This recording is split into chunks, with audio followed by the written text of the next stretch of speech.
नमस्कार दोस्तों, एक बार फिर से आप सबका इस नए वीडियो में स्वागत है। और आज की इस वीडियो में हम बात करने वाले हैं इंग्लिश ग्रामर की कुछ ऐसी मॉडल वर्ब के बारे में जो कि आपकी स्पोकन इंग्लिश के साथ साथ आपकी रिटन इंग्लिश में भी आपकी बहुत ज़्यादा हेल्प करेंगी। तो चलिए वीडियो को शुरू करते हैं। तो देखिए, सबसे पहले हम देखते हैं विल बी का मतलब होता है होगा या फिर होगा रहा होगा, यानी कि कोई कहीं पर होगा या फिर कोई कुछ कर रहा होगा, ये इसका सेंस निकलेगा। देखिए, इसका जो स्ट्रक्चर है उसमें सबसे पहले सब्जेक्ट लगेगा, फिर विल बी लगेगा, उसके बाद आपके अदर वर्ड्स आएंगे। अब यहाँ पर जो अदर वर्ड्स है ये आपके कुछ भी हो सकते हैं जो कि आपके सेंटेंस से जुड़े होंगे। तो चलिए इसके कुछ एग्जाम्पल्स देखते हैं और अच्छे से इसे समझते हैं। तो देखिए, राहुल पढ़ रहा होगा, राहुल पढ़ रहा होगा, तो इसका मतलब है कि राहुल आने वाले समय में यानी कि फ्यूचर में पढ़ रहा होगा, क्योंकि विल का मतलब होता है फ्यूचर और विल बी का मतलब है कि कोई कुछ कर रहा होगा फ्यूचर में या फिर कोई कहीं पर होगा फ्यूचर में। तो देखिए, राहुल पढ़ रहा होगा, इसकी इंग्लिश बनेगी Rahul will be studying, Rahul will be studying, Rahul पढ़ रहा होगा। नेक्स्ट देखते हैं, पापा जा रहे होंगे, पापा जा रहे होंगे, यानी कि आने वाले समय में पापा उस टाइम पर जा रहे होंगे, ये हम ऐसा दिखाना चाहते हैं। तो देखिए, पापा विल बी गोइंग, पापा विल बी गोइंग, पापा जा रहे होंगे।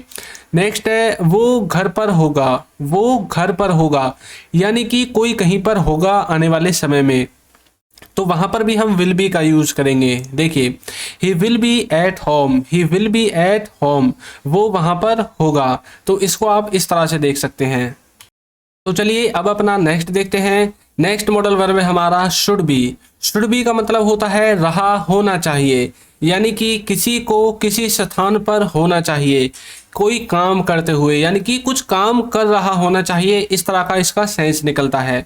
देखिए, इसका जो स्ट्रक्चर है उसमें सबसे पहले सब्जेक्ट लिखना है, फिर आपको लगाना है शुड बी, और ये जितने भी मॉडल वर्ब होंगे ये सबके साथ यूज हो जाएंगे, चाहे फर्स्ट पर्सन हो, सेकंड पर्सन हो या फिर आपका थर्ड पर्सन हो। उसके बाद आपको लिखने हैं आपके अदर वर्ड्स। चलिए इसके कुछ एग्जाम्पल्स देखते हैं। पहला है, मम्मी रसोई में खाना बना रही होगी, या फिर मम्मी को, या फिर आप बोल सकते हैं मम्मी रसोई में खाना बना रही होनी चाहिए, यानी कि इस टाइम पर मम्मी रसोई में खाना बना रही होनी चाहिए। इस तरह के सेंटेंसेस आप बोलते हैं। जैसे कि आपसे कोई पूछता है कि भाई आपकी मम्मी कहाँ पर है या फिर आपकी माता जी कहाँ पर हैं, तो बोलते हैं ना कि इस टाइम पर तो मम्मी को रसोई में खाना बना रहा होना चाहिए, यानी कि वो रसोई में होंगी। तो कैसे बोलोगे, mummy should be cooking in the kitchen, mummy should be cooking in the kitchen, तो मम्मी को रसोई में खाना बना रहा होनी चाहिए, होना चाहिए, जो भी आपको बोलना है इस तरह से आप बोल सकते हैं। नेक्स्ट एग्जांपल देखिए, रवि खेल रहा होना चाहिए, यानी कि रवि को इस टाइम पर खेल रहा होना चाहिए, तो आप बोलोगे Ravi should be playing, Ravi should be playing, Ravi को खेल रहा होना चाहिए। तो इस तरह से शुड का मतलब है कि किसी को कुछ कर रहा होना चाहिए। एक एग्जांपल और देखते हैं, उसे सो रहा होना चाहिए, उसे सो रहा होना चाहिए, तो इसकी इंग्लिश बनेगी he should be studying, he should be studying, यानी कि उसे सो रहा होना चाहिए। तो इस तरह से आप शुड बी का यूज कर सकते हैं।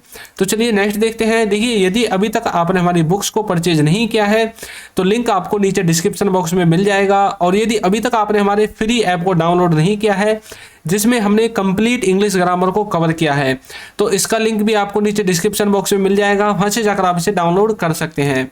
नेक्स्ट है आपका कुड बी। कुड बी का मतलब होता है हो सकता है, यानी कि कोई कहीं पर अभी प्रेजेंट में हो सकता है। लेकिन अभी कुछ बच्चों ने सोचा होगा कि कुड का यूज तो हम पास्ट में करते हैं, तो इसका मतलब ये क्यों नहीं हुआ हो सकता था। तो देखिए, हो सकता था भी हो सकता है, लेकिन यहाँ पर जो कुड है वो मैंने प्रेजेंट की तरह यूज किया है, क्योंकि आपने कुड को पास्ट में तो बहुत पढ़ लिया, अब इसका प्रेजेंट का यूज भी देख लीजिए।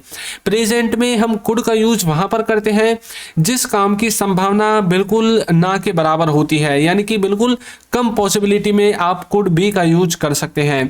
जैसे कि कोई कहीं पर हो सकता है, इसका मतलब है कि आपको कंफर्मेशन नहीं है, आप वैसे ही बोल रहे हैं कि भाई हो सकता है लेकिन मुझे पक्का नहीं पता है।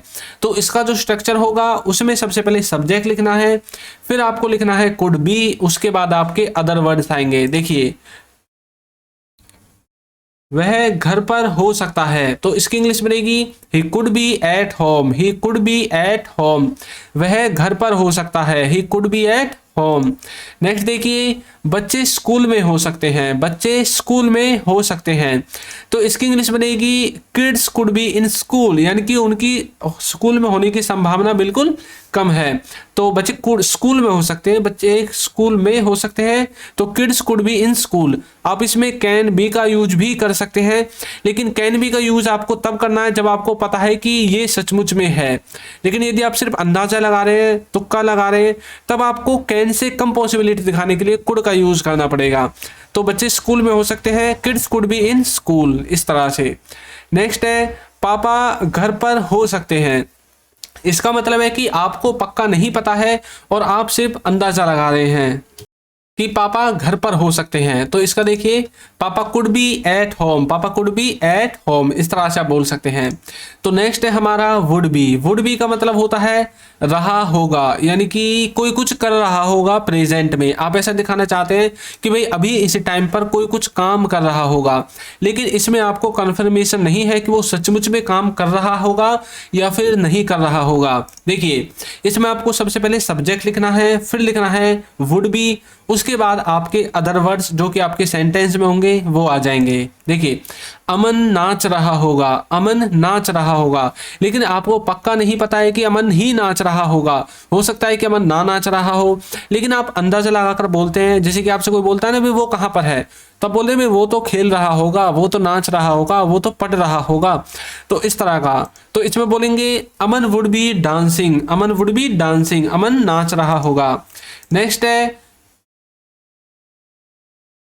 भाई पढ़ रहा होगा, भाई यानी कि आपका भाई जो भी है तो वो पढ़ रहा होगा। कोई आपसे पूछने लगे कि भाई आपका भाई कहाँ पर है, तो आप बोलते हो ना, कहीं भाई भाई वो तो पढ़ रहा होगा, उसे परेशान मत करो। यानी कि आपको पक्का नहीं पता है कि वो पढ़ रहा है या नहीं पढ़ रहा है, लेकिन ऐसा हो सकता है कि आपसे बोल कर गया हो कि भाई मैं पढ़ रहा हूँ, लेकिन आप बोल रहे कि वो पढ़ रहा होगा, क्योंकि आपको पक्का नहीं पता। यदि आपको पक्का पता होता तो आप बोलोगे कि वह पढ़ रहा है, वह पढ़ रहा है, ये एक अलग सेंटेंस है। भाई पढ़ रहा होगा यानी कि वो पढ़ रहा होगा, ये एक अलग सेंटेंस है। रहा होगा यानी कि ये मॉडल वर्ब से बनेगा, और पढ़ रहा है ये यानी कि प्रेजेंट का कंटिन्यूअस टेंस है। अब देखिए, brother would be studying, brother would be studying यानी कि भाई पढ़ रहा होगा, इस तरह से आप बोलेंगे।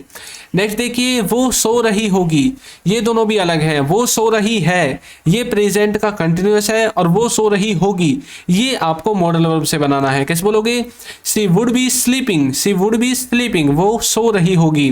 तो इस तरह से आपको वुड बी को समझना है कि कोई कुछ कर रहा होगा, कोई प्रेजेंट में कुछ काम कर रहा होगा, लेकिन आपको उसकी कंफर्मेशन नहीं है और आप सिर्फ एक अंदाजे से बोलते हैं कि भाई हाँ वो ये कर रहा होगा। तो नेक्स्ट देखिए, नेक्स्ट है हमारा मे बी। मे बी का मतलब है शायद हो सकता है, शायद हो सकता है। इसमें सबसे पहले सब्जेक्ट लिखना है, फिर मे बी लिखना है, फिर आपके अदर वर्ड्स आ जाएंगे। इसका यूज हम तब करते हैं जब हमें जो पॉसिबिलिटी है वो बिल्कुल कम लगती है, यानी कि जब किसी कार्य को होने की संभावना बिल्कुल 50% पाई जाए, कि आपको ऐसा लगता है कि भाई हो भी सकता है और नहीं भी हो सकता है, यानी कि जब आप शायद यूज करते हैं, जैसे शायद हो सकता है। देखिए, मम्मी रसोई में हो सकती है, यानी कि मम्मी रसोई में हो सकती है, तो बोलोगे mummy may be in kitchen, mummy may be in kitchen. Next है शायद राहुल बोल रहा होगा। कई बार ऐसा होता है कि आपको शोर शराबा मतलब बाहर से आवाज आती है, शोर शराबे की आवाज आती है, और आप सोचते हैं कि यार ये तो राहुल होगा, यानी कि राहुल बोल रहा होगा। आपको पक्का नहीं पता है, लेकिन आपके हिसाब से शायद राहुल बोल रहा होगा, लेकिन आपको कंफर्मेशन नहीं है। 50-50% चांस है कि हो भी सकता है राहुल बोल रहा हो और नहीं भी हो सकता है, इसलिए तो आपने इसमें शायद लगाया, शायद राहुल बोल रहा होगा। तो बोलोगे राहुल में बी स्पीकिंग, राहुल में बी स्पीकिंग, शायद राहुल बोल रहा होगा। नेक्स्ट देखिए, शायद वो वहां हो सकता है, यानी कि शायद वो वहां हो सकता है, तो बोलोगे he may be there, he may be there. तो इस तरह से आप मे बी का यूज कर सकते हैं। नेक्स्ट देखिए, नेक्स्ट है आपका माइट बी। माइट बी का मतलब है शायद ही कर रहा होगा, यानी कि शायद ही कुछ कर रहा होगा। अब देखिए, माइट बी जो है उसका प्रयोग हम मे से भी कम पॉसिबिलिटी में करते हैं, यानी कि 20-30% जब पॉसिबिलिटी होती है तब आपको माइट बी का यूज करना है।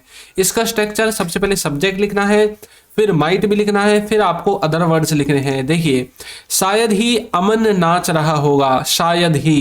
एक होता है अमन नाच रहा होगा, एक होता है शायद ही अमन नाच रहा होगा, यानी कि आपको बिल्कुल भी कंफर्मेशन नहीं है, तो बोलोगे Aman might be dancing, Aman might be dancing. Next है शायद ही भाई पढ़ रहा होगा, शायद ही भाई पढ़ रहा होगा, तो बोलोगे brother might be studying, brother might be studying. Next है शायद ही वो सो रही होगी, शायद ही वो सो रही होगी, तो बोलोगे शी माइट बी स्लीपिंग। तो इस तरह से आप इन सभी मॉडल वर्ब्स का यूज कर सकते हैं। तो दोस्तों, आपको ये वीडियो कैसी लगी है जरूर बताइएगा, और यदि अभी तक आपने हमारे चैनल को सब्सक्राइब नहीं किया है तो चैनल को सब्सक्राइब कर दीजिए, वीडियो को लाइक कर दीजिए और एक अच्छा सा कमेंट करना बिल्कुल ना भूलें। Thank you.